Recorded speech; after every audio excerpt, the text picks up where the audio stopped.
Thank you for landing here. This particular action is a doozy. When I thought about this exercise, I knew that this would be one of the ones that uniquely impact your life.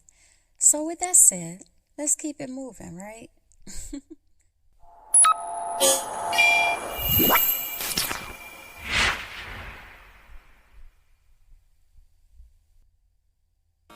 If you have not seen the previous Pathway Interactive video, please stop this video and watch the video called Pathway to My Melting Pot, the conscious that blends.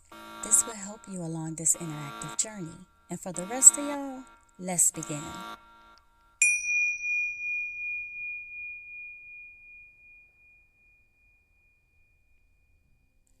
So even though this symbolic action is unique, I must admit that it is quite simple. So this video should not be that long. Well, let's get to it. First, we need to identify and challenge negative thoughts because guilt is often associated with negative thoughts about oneself and one's actions, which can lead people to not do anything about it and just accept that this is what it is and who they are is just who they are.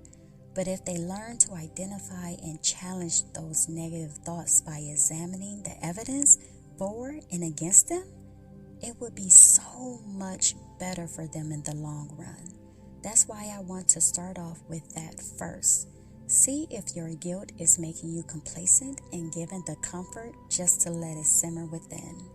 Next, please practice compassion. Because if you want others to forgive you of your trespasses, then you have to be willing to forgive them as well, and yourself for that matter. Also, the reason why I want you to practice compassion is because individuals who often struggle with guilt can sometimes have high standards for themselves and may be overly self-critical, So this can help you treat yourself with kindness and understanding. Now, this is where that voice inside the box comes in. I really want you to tap into developing a moral compass that guides you on how to deal with your guilt after the wrongdoing. So let's just say I did something that harmed or caused others pain, and I just want to act like it did not happen and, sweep it under the rug. That's because I'm in my feelings, and I don't know how to process it properly and want to start hiding it. But if I put my inner voice inside a sacred box where I developed a plan for making amends with others and myself, I would not have to carry that burden when I make that mistake. So, I have a box, and I call it the inbox. And this is where I have this plan that involves apologizing, making restitution, and taking other steps to repair the harm that was done.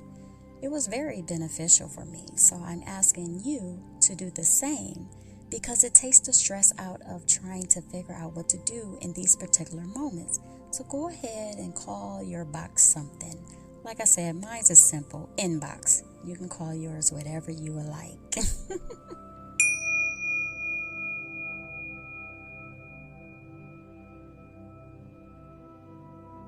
Now, while you start thinking about your voice in that box, I would like to take this opportunity to have you understand the importance of having actions prepared before situations happen. Can you really keep moving ahead and make these exercises work in your situations? Do you believe that people respect a person who takes responsibility and does something about it? Or do you think that they can care less because you already did the damage and their pain is not something you can take away?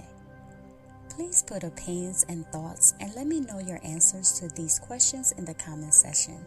They can generate stimulating dialogue. I'm telling you, I really think they can. Now let's take our breathing break. Breathe in and breathe out. Breathe in and breathe out.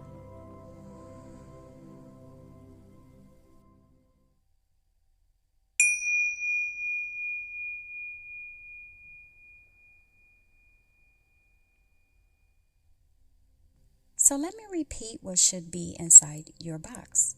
You should have a developed plan for making amends with others and yourself, which involves apologizing, making restitution, and taking other steps to repair the harm that was done. Now, this is not too hard, right? But I would like to say, please treat this delicately, because the value that you put into it, the better it will be for you. Look at it sort of like, your treasure box. So for me, I bought a really pretty lockbox on Amazon, and I made sure that it was a lockbox to where I could lock it and no one could get to my inner voice inside. And I really loved how it looked, which made me want to take care of it and take precious time to develop this plan. Once I did that, I poured my heart into this box and really became involved. I was going to show an example of what I put in my box, but when I was ready to show you all, the voice within me halted me and had me realize that this one is too personal for everyone, and everyone needs to have a unique box of their own without anybody's examples, samples, or guidance. This should come from you and only you, because you have your own faults. You are the only one that can fix them. Now let's recap. Your symbolic action for today is to identify and challenge negative thoughts, practice compassion, develop a moral compass, a plan to repair the harm by making amends with others and self, and put that inside your sacred box. Wow, we made it to the end of this video. Hey, let's celebrate, right? Please pat yourself on the back, because these interactive pathways can take a lot out of you if you are passionately doing them. I know. I hope to see you on our next journey. Oh, and lastly, if you like what I am doing and the way I am trying to help individuals overcome things, please subscribe by virtually becoming my friend. Please like the video, share it as well, and hit the like button and the notification bell to stay updated when I drop new valuable content that interests you. This is the last interactive path video to this option. So until next time, detect, check, affect, and accept what is going on in your life conscientiously. Bon voyage.